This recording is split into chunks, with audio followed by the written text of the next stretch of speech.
Welcome back, everybody. I got great news for you. Sweatshirts are now back on the handyman.store. This is the one that's currently available. Get them while you can. Come and take it. Caulk Gun Sweatshirts on the website right now, the handyman.store. Today I'm going to start building out this closet. And I have this very, very exotic plywood here. It is Indonesian birch. I know, sounds very fancy. The reality is, it's the cheapest you can find. All the way from Indonesia. You can't buy American plywood at this price point. It's going to cost you 2 times the Indonesian price. And that is just ridiculous. It's ridiculous. It's $200 for a 4x8 sheet of birch plywood made in the USA. That's unfinished. So I went with Indonesia, straight from the Home Depot. I'm going to be doing all my cuts with just the 4-foot section of the DeWalt track saw. The 60-volt track saw and these foam blocks are what I'm going to make this with. Foam blocks go underneath the piece of plywood that you're cutting, lifts it up, you cut right through it so that you don't cut your workbench or the piece of plywood that's underneath it.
That is a very straight line, straighter than I anticipated. Something else I noticed about this Indonesian 3/4 inch birch is it's extremely lightweight, very easy to move around.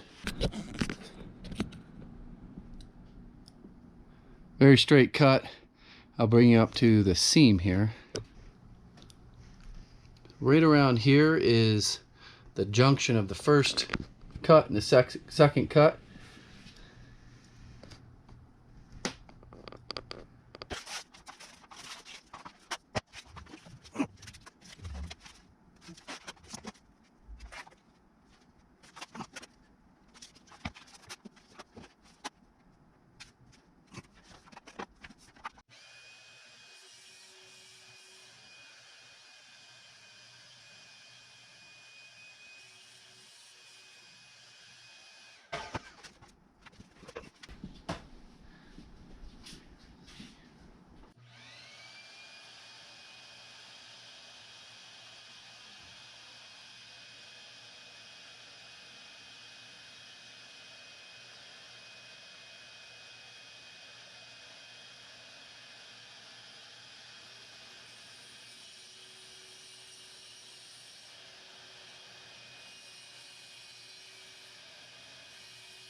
So as I'm going through the process of cutting up my legs, I wanted to share with you a major mistake, an expensive mistake that I made last year.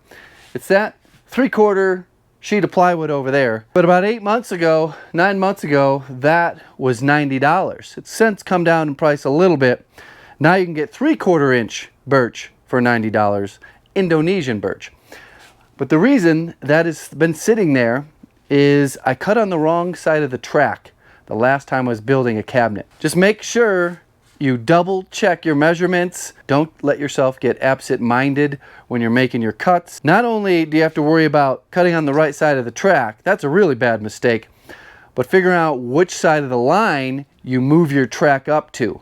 You don't want to cut on the wrong side of the line because you will have the blade thickness and difference between whatever pieces you're trying to match, so that you don't end up with a $90 mistake.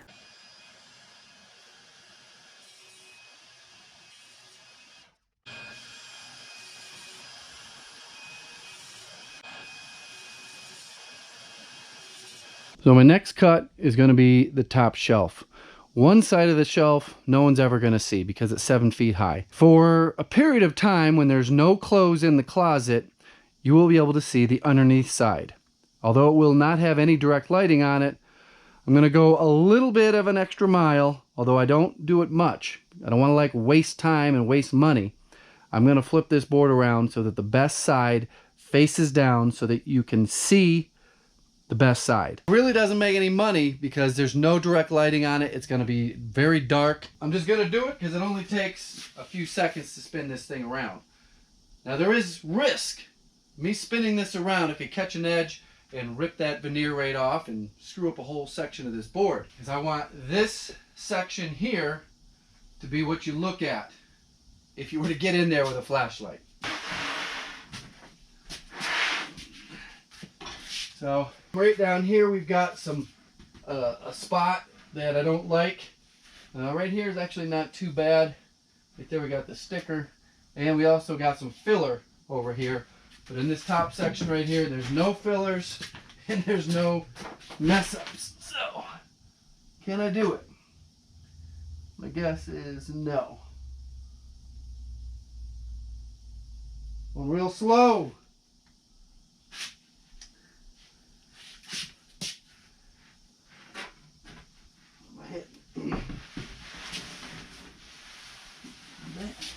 You did it. Scratching it. So this is what I'm talking about, is parts that I want to avoid that are going to be in direct line of sight. So if this was one of the legs, I'd make sure this side faced the wall, as in this is getting glued to the wall, so you wouldn't see that. I'm getting ready to cut all these legs to length. Only one of them is the full 84 inches. Most of the other ones I got to take 1/8 to 1/4 inch off, and I'm going to be using a track saw for that. And instead of just laying the track on the board, because there's only 15 inches of gription, not enough to secure it. So I'm going to use the track saw clamps. You can only use these in certain situations where it's overhanging whatever you're working on top of, because the clamps hang way down low. So they wobble to and fro. My workshop was bigger, I'd probably just cut these on the miter saw. I think I could do 15 inches on it. But this works just as good, and it's going to save me some time from cleaning off that workbench over there. 1/8. Double check. Check again. Here's an undershot of how the track can clamp on. See how these things dangle way down? You'd have to have a special track saw table where there's big circles in it for these to drop through, or you got to overhang it like I'm doing right here. Test these.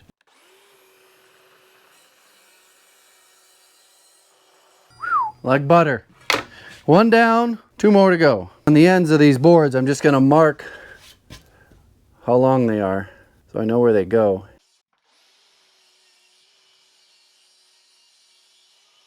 So I just found my remote. I've got about 4 hours searching this workshop for this remote.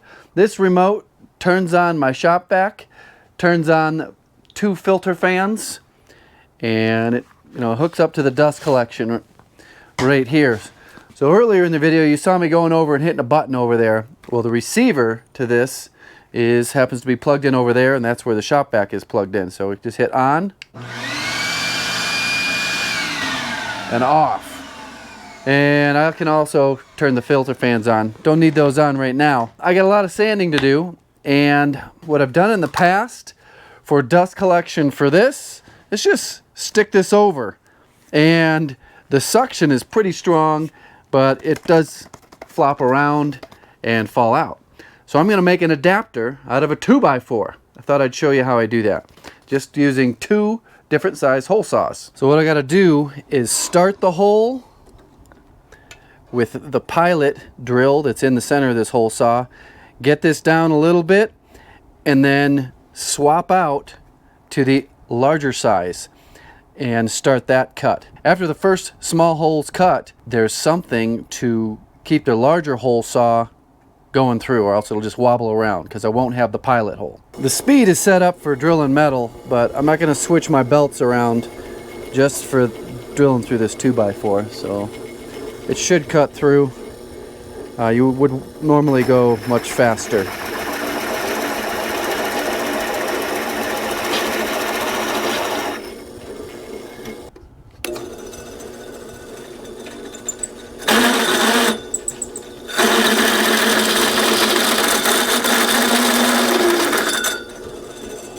You know, this one gets drilled all the way through. Make sure it's lined up perfect.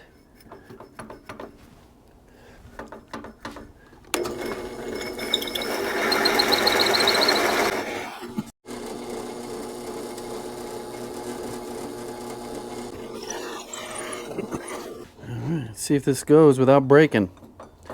Getting it lined up.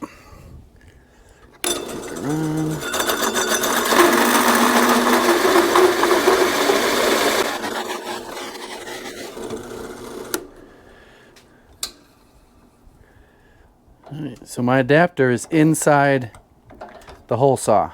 So here it is. It's not an exact fit, but it's very close. Can make up the difference with some tape. I use it on this one here for my track saw, and it works perfect. Nice snug fit. I think it's a perfect friction fit right on there. Look at that.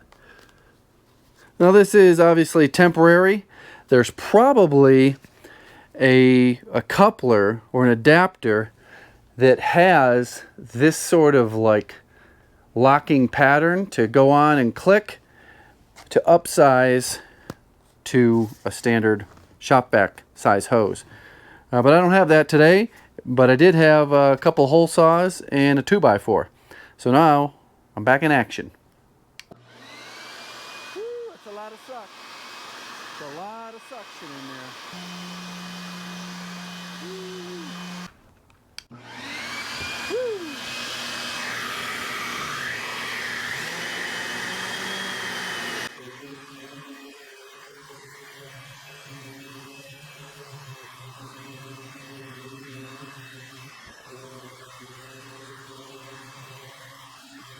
If anyone's had to deal with these stickers, they are a pain in the butt to get off. These Indonesian stickers. February 2022 is when this was made. I use some heat. Actually, I just use a torch, a propane torch. Heat it up and then kind of just scissor along with a razor blade and then hit it up with the sander. And it usually takes everything right off.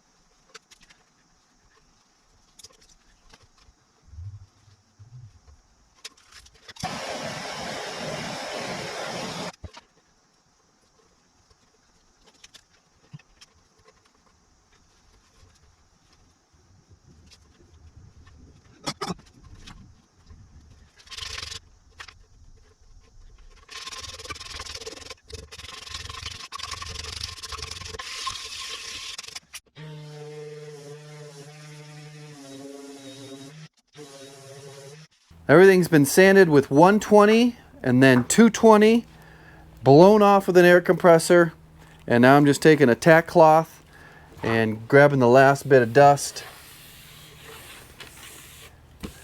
being careful not to snag any of the top layer veneer. Sometimes you can have a little splinter sticking off and you wipe it with your tack cloth and you can end up ripping a whole section of your top veneer off. You don't want to do that. Time to stain all the wood. Got it laid out, but it's not going to work. I can't reach the middle piece, so I'll have to do some rearranging. The stain of choice comes straight from the Home Depot. Had good luck with the old Home Depot. Varathane. Sounds fancy. Premium wood stain. Let me get my glove on here and I'll show you what it looks like. Going with the Old Faithful Golden Oak. Looks good. I've already done a test on some plywood right here. Now this hasn't been lacquered. This is just the color.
I'll give you a shot of what it looks like. It's gonna be much deeper color, or it'll appear much deeper once the lacquer goes on it. That's what it looks like. There's some knot holes. Sweatshirts, they're in stock. Come and take it. Link will be in the top of the description box and in the first pinned comment. Tune in next time. We get very, very controversial. We got to break laws. We got to smuggle things across state lines. Pretty dramatic. You don't want to miss it. It'll be out soon, maybe this week. Trying to double up. Thanks for watching. Goodbye.